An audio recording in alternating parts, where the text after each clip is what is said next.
Bonjour, bonjour et bienvenue dans cette nouvelle vidéo, ce nouveau vlog. Nous sommes jeudi, là on est passé au travers du mauvais temps, alors que depuis lundi nous annonçait de la pluie. Mardi, je vous ai retrouvé dans le vallon avec Luna où on avait un beau temps. Et là, on sent que le temps commence à changer, beaucoup de vent. Donc c'est pour ça que je ne me suis pas mise dehors parce qu'il y a énormément de vent, donc avec la caméra on n'entendrait pas bien. Et puis également le temps se couvre, donc forcément je me retrouve à l'intérieur. J'ai rallumé les lumières forcément dans ma petite grotte avec la glycine devant, je suis obligée d'allumer. Tout le temps. On vit avec la lumière en été, mais bon, c'est comme ça. Sinon, ici, tout va bien. Aujourd'hui, petit jour de repos. Demain matin, on est le 1er mai, mais je travaille, je suis d'après-midi. Du coup, voilà, tout se passe bien. J'ai envie de revenir avec vous sur ma petite journée que j'avais fait quand je suis allée à mon rendez-vous médical et je suis allée chez Botanique et je suis allée également à la serre. Je vais expliquer à la serre ce que j'avais acheté. Je vais vous montrer les pieds de basilic qui sont magnifiques.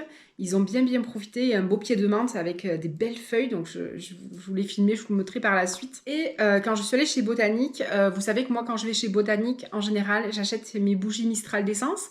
C'est là-bas que je les achète, donc c'est des bougies qui sont locales, qui sont fabriquées dans les Alpes de Provence, donc chez nous. Naturelles, cire végétale, une mèche en coton, et ces bougies sont élaborées avec des parfums de grâce. J'allais en acheter, forcément j'ai fait un petit tour dans Botanique et j'ai vu leur vaisselle. Ils ont de la vaisselle, mon Dieu, de la vaisselle magnifique, très colorée, très estivale et vraiment magnifique. Donc c'est vrai que moi j'aime tout ce qui est vaisselle un peu vintage, mais on arrivait quand même à trouver des petites choses vintage et sympathiques. J'ai retrouvé aussi ma petite tasse, comme j'avais acheté l'année dernière, ma petite tasse très bucolique avec, vous vous rappelez, la petite table, les chaises en couleur, le petit chapeau de paille et tout. Donc j'ai retrouvé cette tasse là, et ils ont cette année, contrairement à l'année dernière où je pense que c'était le début de la série, ils ont cette année assorti avec des petites boîtes à sucre et des petits plateaux. C'est super beau, c'est magnifique. Et moi, chaque fois que je vais chez des botaniques, c'est super beau, quoi. Donc, c'est pas que je me retiens parce que c'est pas des choses qui, si, remarquez, ça irait quand même un petit peu avec mon intérieur, mais c'est pas trop mon style. Et puis, c'est pas mal cher aussi. Donc, c'est vrai que, voilà, c'est pas quelque chose qui me tente pour le moment, peut-être plus tard, mais pas à l'heure qu'il est en tout cas. Comme je vous disais, si je m'arrête chez Botanique, c'est surtout pour mes bougies Mistral d'essence que j'utilise depuis des années maintenant. Et je ne sais pas si vous le savez, mais Mistral d'essence, j'avais vu sur les réseaux, a changé de nom. Donc on reste toujours dans le même concept que Mistral d'essence, puisque c'est uniquement le nom qui a changé. Et les bougies sont devenues aujourd'hui la marque Paraïs. Donc Paraïs en provençal, ça signifie paradis. Cette douceur et tout. Et puis également, Paraïs, ça vous parle peut-être si vous connaissez un petit peu l'histoire de Jean Giono, sa maison à Manosque s'appelle le Paraïs. Donc c'est un petit clin d'œil provençal à notre Provence qui est un peu un paradis, et également un clin d'œil à Jean Giono. Je reste toujours sur des senteurs, si vous me connaissez vous le savez, en général c'est rare que je parte sur des senteurs gourmandes. Ça m'est arrivé une fois où j'avais acheté odeur biscuit qui sent divinement bon. Là, il n'y était pas. Il y avait l'odeur madeleine, mais qui me plaisait pas trop. Après, moi, ce qui se passe, c'est que je cuisine beaucoup. Donc, ma maison sent beaucoup la cuisine. Même en aérant, ça sent la cuisine. Donc, je vais pas mettre en plus des bougies qui sentent la cuisine. Voilà. Donc, j'évite les biscuits, les machins. Et après, je suis pas trop odeur. Les odeurs un petit peu vanillées, gourmandes. On a caramel, vanille, crème brûlée. Ça me dit pas. Ça me dit pas. Moi, je reste dans des odeurs assez péchues. Donc là, ce que j'ai acheté, j'ai opté pour zeste de citron, donc une odeur citronnée, un petit peu péchue. Moi, j'aime beaucoup ça. Elle sent divinement bon. Donc, j'ai opté pour celle-ci. Et je suis restée dans ma senteur que j'utilise, que j'ai choisi depuis quelques temps et que j'ai toujours à la maison. Donc c'est vrai que l'hiver c'est plus odeur verte. Donc j'aime bien les odeurs sapin, herbe coupée. Alors les bougies charroux, ils ont une odeur herbe coupée. J'avais eu un petit échantillon dans une box une fois, elles sentent divinement bon. Donc c'est vrai que l'hiver, je suis plus herbe coupée, pin, un peu forêt, un peu, voilà, une couleur un peu, odeur un peu santal aussi. J'aime bien. Et l'été, c'est plus des odeurs un petit peu fraîches et un peu acidulées. Donc j'ai repris celle que j'avais pris déjà, je vous en avais déjà parlé. C'est celle-ci que j'ai utilisée et qui est finie. Hein. Litchi framboise, donc là, c'est le packaging Mistral d'essence. Et ici, vous avez le packaging Paraïs. Voilà, donc on reste dans les mêmes compositions, on reste, c'est toujours autant des bougies saines, mais c'est juste, voilà, le nom qui change. Ils ont tout simplement évolué. Et voilà, mais c'est toujours un bonheur, ces bougies, c'est un bonheur. Et moi, chaque fois que je vais chez Botanique, bah forcément, je reprends des bougies. Donc celle-ci, litchi framboise. Oh, oh là là, on a les... Bon, litchi, on sent un peu le litchi, mais c'est quand même la framboise qui prend le dessus. Je me rappelle quand ma grand-mère faisait soit le sirop de framboise ou les confitures de framboise. Quand on mettait le nez dans la confiture ou qu'on sentait le sirop de framboise, ben, c'est exactement pareil. C'est magnifique. C'est délicieux pour le nez. Voilà, donc litchi framboise. Donc bien sûr, des bougies artisanales fabriquées en Provence. Voilà, donc elles sont coulées à la main. La mèche, comme je vous disais, est en coton. Après, je reste sur mes classiques qui me conviennent bien. Et je suis très contente de ça. Voilà, donc celle-là, je l'allumerai. Mais c'est vrai qu'elle sent litchi framboise, sent divinement bon. Et même le citron, hein, même le citron, ça sent trop bon. Alors moi, j'ai un nez qui me transporte. Quand je sens quelque chose, ça me ramène toujours ou ça me mène quelque part. J'ai vraiment l'odorat qui me transporte. Et là, quand on sent comme ça, ce citron, pareil. C'est un bonheur. Vous coupez un citron, en deux, vous le sentez, ben, c'est l'odeur que vous avez dedans. Franchement, c'est impressionnant. Alors, super composition et vraiment, et puis bon, c'est local. Donc moi, c'est fabriqué à côté de chez moi. C'est fabriqué à peut-être 30 km, 20 km de la maison. Donc voilà, c'est encore plus intéressant pour moi. Et pour moi, c'est encore plus de sens, tout simplement. J'étais en train de ranger mes bouquins aussi, le magazine Esprit d'ici. Je ne sais pas si vous vous rappelez, si je vous avais montré le dernier. Il y avait, c'était donc celui de Pâques, il y avait un petit œuf. Et sur le petit œuf, il y avait marqué Sonia. Donc je ne sais pas si vous le verrez, qui m'a totalement chamboulée. Parce que l'Esprit d'ici, si vous ne le connaissez pas, je vous invite à chercher un petit peu et puis à peut-être acheter une première fois ou à le feuilleter chez votre buraliste comme ça pour voir si vous conviendrez et puis l'acheter par la suite. Mais c'est vrai que c'est un magazine qui n'est pas hyper cher, il est à 5,95 €, il sort tous les 2 mois. On parle de plein de choses mais moi qui me correspondent, donc c'est de la nature, de la cuisine, vous avez la maison, le jardin, le tourisme et franchement il est super bien, il est super et moi j'aime beaucoup. J'aime beaucoup, beaucoup. Il y a de la déco, il y a de l'artisanat, très complet, avec de belles photos, de belles recettes, de belles mises en scène pour les recettes. Tiens, le fenouil, j'ai acheté du fenouil. Donc ça va peut-être me donner des idées. De la dorade grillée au fenouil et une salade d'orange au fenouil à l'oriental. Alors en parlant de salade d'orange, dernièrement, je suis allée, avec Émeric, on a aidé des amis à déménager. Et donc, le midi, ça s'est passé sur la journée.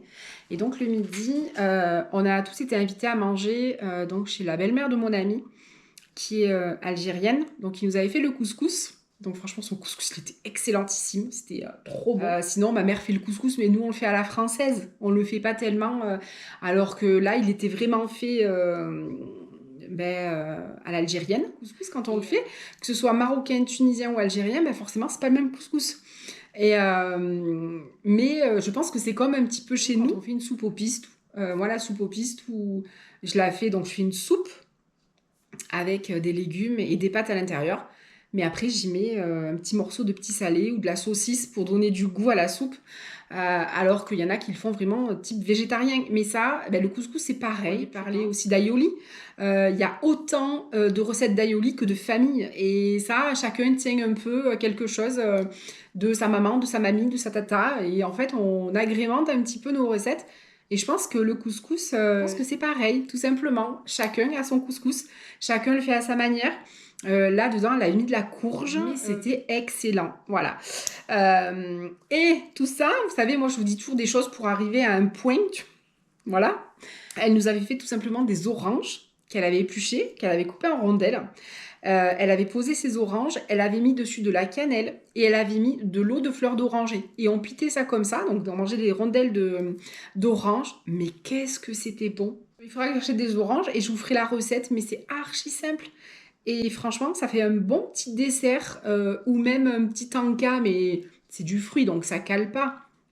Mais c'est hyper frais. Et c'est trop bon. Donc voilà, donc tout ça pour vous dire, moi, vous savez, je pars toujours dans tous les sens. Je m'éparpille, comme dans ma vie. Dans ma vie, je suis un petit peu éparpillée. Mais j'arrive toujours, je reviens toujours où il faut. C'est ce magazine Esprit d'ici, donc je vous le conseille, il est pas très cher. Il fait 5,95 € et franchement, il est hyper complet. Si vous êtes comme moi, que vous aimez un petit peu mon univers, que vous aimez la nature, la cuisine, un petit peu la déco, tout ce qui est un petit peu vintage et des choses toutes simples de la vie, les régions, les découvertes, les recettes des régions. Mais franchement, je vous le conseille, vraiment. Je suis donc allée ramasser le thym. Je vais faire mon sirop de thym parce que je me rends compte que je suis encore un petit peu prise. J'ai eu une espèce de crève il y a un peu plus d'un mois. Et je sens que ça passe pas en fait. Je sens que ça passe pas, je sens que c'est toujours là. Et c'est vrai que le sirop de thym, je sucre, ça a un effet sucrant du coup. Donc je m'en sers quand je bois mon infusion ou mon café, j'en mets dedans. Mais après, quand je sens que la gorge me gratouille un petit peu, du coup, je me prends une cuillère à soupe de sirop de thym et je le bois comme ça. Je vous avais déjà dit, Simon, il le boit aussi en apéritif, comme du sirop de n'importe quoi en fait. Et c'est vrai que c'est trop bon. C'est un peu original, parce que le thym, c'est quand même particulier. Mais il aime beaucoup. Et du coup, il faut absolument que j'en refasse, parce que j'en ai plus du tout. Faites-en en petite quantité. Un conseil. Moi, je l'avais fait, vous vous rappelez, dans 2 petites bouteilles. Et franchement, c'est l'idéal. Parce qu'il va se conserver au frigo. Moi, je divise en 2 le poids de sucre. Parce que normalement, ils nous disent que on fait un temps pour temps. C'est-à-dire que si on a, on va parler en kilos, si on a par exemple 1 kilo de jus, on va mettre 1 kilo de sucre. Moi, ça me paraissait beaucoup trop sucré. On réduit le sucre, on réduit aussi du coup l'effet conservation, parce que le sucre est un conservateur, comme le sel. Et du coup, forcément, ça se conserve un peu moins longtemps. Donc, il vaut mieux faire des petites bouteilles, faire en petite quantité. Parce que si vous en faites une grosse bouteille, il faut la boire dans le mois quand même, ou un mois et demi, mais c'est pas quelque chose que vous pourrez garder 8 mois au frigo. Donc franchement, faites plutôt des petites quantités, quitte à ce qu'il soit un petit peu plus, vous le faites infuser, donc il sera peut-être un petit peu plus fort, mais forcément il aura plus d'effet et ça sera pas mal. Hier soir, dans mon air fryer, j'ai fait des brochettes. Donc j'avais des steaks hachés au congélateur, j'ai fait dégeler mes steaks hachés. J'en ai refait des petites boulettes et j'ai fait des brochettes de donc viande hachée et comté. Donc j'ai fait des brochettes comme ça. Vous savez, quand vous allez dans les restaurants asiatiques, je crois que c'est les japonais, ils proposent ces brochettes de viande. En général, c'est bœuf, fromage. Nous, on en avait mangé au restaurant ici et c'est excellent, c'est trop bon. Du coup, j'avais dit je vais les faire. Bon, j'ai pas eu la bonne idée parce que du coup, mon fromage a un petit peu coulé. Alors, heureusement que j'avais mis dans mes petites barquettes, vous savez, en papier au fond du air fryer. Donc, franchement, ça c'est bien. On a pu récupérer le fromage. Que si ça avait coulé sous la grille, ça aurait été un peu plus compliqué. Là, on a pu quand même manger le fromage. Mais c'est vrai que du coup, le comté a vite fondu. Alors après, je me dis, je l'ai fait dans le compartiment du bas. Donc comme je vous ai dit, dans mon air fryer, moi c'est le Cosori. Et du coup, le compartiment du bas, j'ai une résistance en bas et j'ai une résistance en haut. Du coup, ça cuit plus vite. Et je pense que j'aurais dû le mettre un petit peu moins fort. Là aujourd'hui, j'ai fait pour Simon. Donc j'ai refait la même recette. Par contre, J'ai coupé des lamelles, alors c'est pas des lamelles, j'ai coupé des tiges, on va dire, de comté que j'ai enfilé autour de mon pic à brochette. Et pareil, j'ai fait déjeuner ma viande et j'ai autour de mon fromage, j'ai mis la viande. Donc ça fait que ça faisait un gros boudin, mais le fromage est resté au cœur de la viande.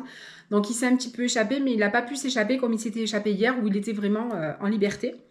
Et franchement, c'est régalé. Donc là, aujourd'hui, je l'ai fait dans le compartiment du haut. Et j'ai mis... Alors, attendez, que je vous dise pas de bêtises. Je crois que j'ai mis à 170.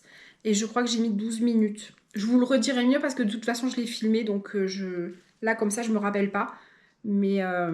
Et c'était vraiment très bon. Très contente de mon air fryer. Donc, j'ai eu des petits commentaires dans la dernière vidéo, donc de Michel, qui me disait qu'elle hésitait à passer le cap.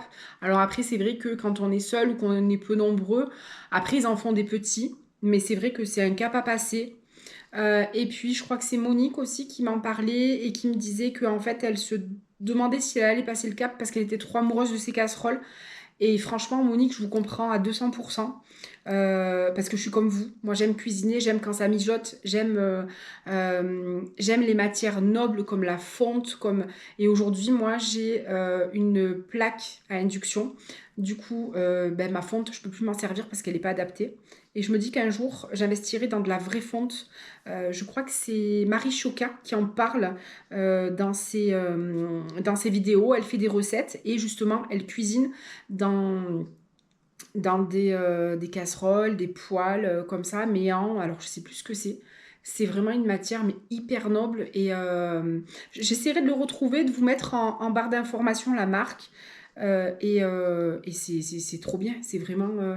Mais tout ça pour vous dire, Monique, que moi je suis passée du gaz, puisque... Et encore, ma grand-mère cuisinait au bois. Elle faisait ses recettes quand elle faisait un ragoût, quand elle faisait un civet. Bien souvent, elle le faisait démarrer sur le gaz et après, elle le mettait à mijoter sur le poêle à bois. Mais ça avait un autre goût. C'est une autre cuisson. Et du coup, c'est une cuisson qui est extraordinaire. C'est génial. Donc, je suis passée, moi, j'ai cuisiné quand j'étais petite, bien sûr, avec ma grand-mère un petit peu sur la cuisinière à bois. Mais après, j'ai appris à cuisiner sur le feu, hein, sur le gaz. Et c'est vrai que quand je suis passée à l'induction, je me suis dit, mon Dieu, mais il n'y a plus cette magie du gaz où on peut quand même... c'est vivant. C'est vivant, on maîtrise, on baisse, on monte. Là, on voit rien, il n'y a que des boutons. Et je m'y suis habituée. Au début, j'avais une gazinière. Et quand on est arrivé ici, une cuisine encastrée, bah, j'ai mis une plaque à induction encastrée.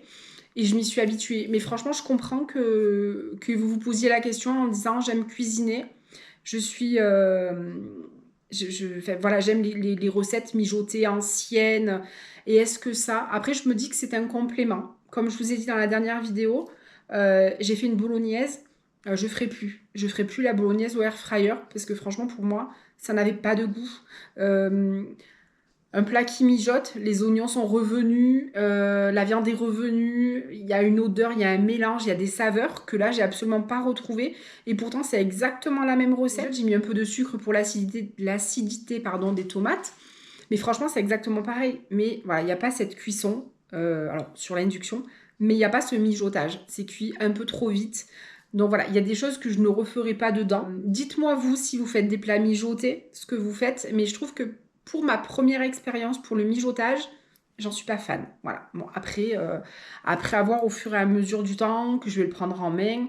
Mais après, c'est vrai que par rapport, par exemple, aux brochettes qui sont hyper vite cuites, si on veut le faire au four, le temps d'allumer le four qui préchauffe, ça demande beaucoup de temps. Donc là, vraiment, c'est beaucoup mieux, c'est beaucoup plus rapide. Pour tout ce qui est pané aussi, franchement, tout ce qui est pané, c'est bien aussi. Je vous ai dit, hein, j'ai fait l'escalope panée avec des cornflakes. Elle était excellente, elle était vraiment bonne. J'ai testé par contre les frites maison. Là, pareil, je pense que j'ai loupé quelque chose. Elles étaient un peu mouligasses. Donc pareil, pourtant j'ai fait cuire en 2 fois. Deuxième fois en les mélangeant. Mais je pense que j'ai raté quelque chose. Il faudra que je regarde d'autres vidéos et puis que je m'inspire et que je trouve... Moi, j'ai pas de friteuse parce que j'ai peur de l'huile. L'huile me fait peur, l'huile chaude. Moi, jusque-là, mes frites, j'ai toujours fait des frites au four. Alors, je m'apprête à sortir. Je cherchais Luna. Et ce matin, quand je suis montée un petit peu faire un petit tour, j'ai vu d'où elle est sortie. Donc c'est une petite cachette qu'elle a en général les étés. Je voulais vous montrer cette cachette. Elle est trop bien, elle dort, elle est toute en boule, elle dort, je vais vous montrer. Est-ce que vous la voyez à travers? Coucou ma nounouille. Coucou. On va faire le tour. On va voir si on peut la... Attends, est-ce qu'on la voit là? Elle est là. Ça va Manouille? T'es bien là, hein? T'es cachée? Tu es cachée Manouille. Voilà, donc elle est parmi la végétation. Du coup, elle est bien, elle est cachée, elle est au milieu là-bas, donc personne ne la voit. Quand je suis allée à la serre, j'ai acheté des plants. J'avais pas acheté des plants de fleurs comme je vous avais dit, mais j'avais pris des herbes aromatiques. Et donc j'avais pris 2 beaux pieds de basilic. Regardez comme ils sont beaux. Ils sont magnifiques. 2 beaux pieds de basilic. Elle est là, mademoiselle. Coucou. Je cherche de les déranger. Et j'avais pris aussi un bon pied de menthe. Mais alors il y en a qu'un, mais alors il est énorme. Puis alors c'est de la grosse menthe. Vous avez vu les feuilles comme elles sont grandes? Donc voilà. J'avais pris aussi un pied de romarin. Alors le romarin, moi il se marie bien, je trouve, avec tout ce qui est porc, même après pour les salades. Dans les sauces de salade, j'aime bien les mettre aussi. Petite pensée qui ressort de l'année dernière, regardez. Vous savez que les pensées, vous les plantez l'hiver, et je vous avais déjà expliqué. Et après, elles se ressèment, hein. Du coup, là, on a un cosmos qui sort. Là, il y a des... Mais je sais pas s'ils vont donner. Il y a des cactus cornichons, mais je sais pas s'ils vont sortir. Là, pareil, on avait des petites pensées, mais bon, elles ont un peu dégénéré, là. Elles se sont un peu faites envahir. Après, elles sont plus petites, hein, quand elles ressortent. Elles n'ont pas autant de vivacité que les plants qu'on achète quand même, hein. Là, on a les gouttes de sang qui reviennent. Donc, je sais plus comment ça s'appelle, le nom exact. Ça, c'est ma mère qui nous avait fait des boutures. Alors, qu'est-ce qu'elles sont contentes ici, elles se plaisent bien. Elles vont être bien belles. Là, on a un autre petit cactus cornichon qui, ma foi, tient bien le coup avec plein de petites boutures. Donc, il part bien, celui-là, il est bien. Une deuxième fleur qui sort aussi. Puis là, on voit que c'est plein de petites fleurs qui arrivent. Ici, ici, ici, c'est plein de petites fleurs. Donc, il est pas mort, hein. Mais bon, il a quand même un peu souffert. On a une petite pincée, une mini. Allez, je vais vous retrouver donc en cuisine. Je suis allée cueillir, comme vous le savez, mon thym. Je vais bien le rincer et je vais le mettre dans l'eau frémissante. Je vais arrêter l'eau de suite et je vais laisser infuser toute la nuit.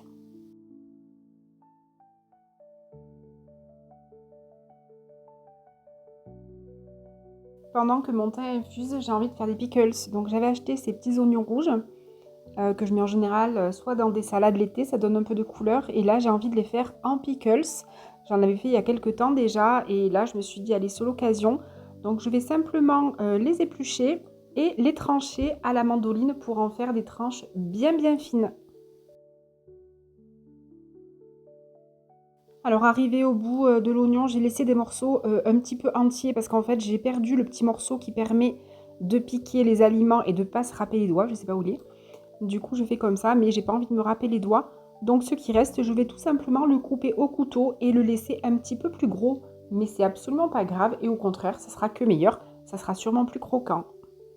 J'ai fait la même chose avec des carottes, vous pouvez le faire avec toutes sortes de légumes crus. Vous pouvez faire avec des poivrons, du chou-fleur également, c'est extrêmement bon. Du céleri aussi, vraiment faites-vous plaisir. Et puis c'est surtout pour le plaisir des yeux dans les bocaux après. Alors là, on va alterner des couches, donc d'oignons, de carottes, on peut mettre des gousses d'ail, on peut mettre plein de choses. Vraiment, faites-vous plaisir. Des aromates également. Moi, je vais mettre à la fin que du thym et du laurier, mais mettez ce qui vous chante, vraiment. Et là, il faut vraiment bien bien tasser. Je rajoute un petit peu de laurier et un petit peu de thym frais. Et dans une casserole, j'ai mis de l'eau, du vinaigre et un petit peu de sucre, une cuillère. Je vais laisser bouillir tout ça. Et une fois que c'est porté à ébullition, je vais le verser sur mes légumes. Et c'est ce qui va quelque part faire un petit peu cuire et ce qui va faire qu'il soit un petit peu tendre mais qui reste également croquant. Vous pouvez les mettre après dans des salades. à l'apéritif avec de la charcuterie et c'est vraiment excellent. Donc là, il faut bien tasser, donc n'hésitez pas avec une cuillère. J'avais également un concombre au frigo, donc j'ai fait avec un concombre. Alors là, la prochaine fois, le concombre ici, je l'ai tranché au couteau, donc c'est un peu épais. La prochaine fois, je ferai vraiment à la mandoline. Et vu qu'on a sucré le mélange, on retrouve un petit peu le goût aigre-doux. Donc ça peut très bien accompagner des burgers. Donc j'ai terminé mon sirop de thym. Donc le lendemain matin, j'ai filtré, j'ai pesé le liquide et j'ai mis la moitié de quantité de sucre et j'ai reporté à ébullition. Et ensuite, j'ai laissé tout doucement à ébullition, pas très longtemps, parce que moi je veux pas trop qu'il épaississe. Et après, je le mets dans des petites bouteilles et je le conserve au réfrigérateur.